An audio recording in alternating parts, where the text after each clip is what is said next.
Kua timata te tūwā o ngā māngai o te umanga Kariki, nō rātou te kaipuke Rina, ki te hui kina mana o te moana a toi i raru i te paenga o taua kaipuke ki ngā toka o Ōtuiti i te rohe o Tauranga.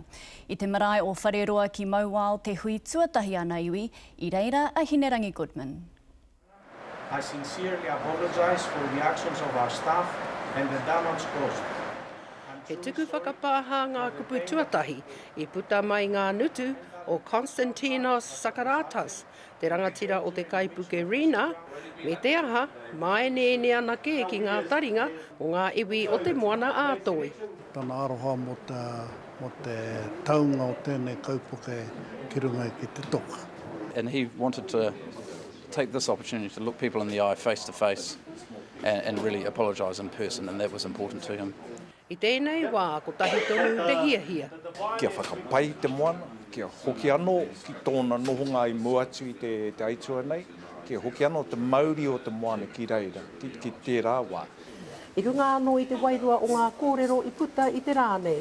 Ka re kore kātahi koe hia, te huarahi whakamua.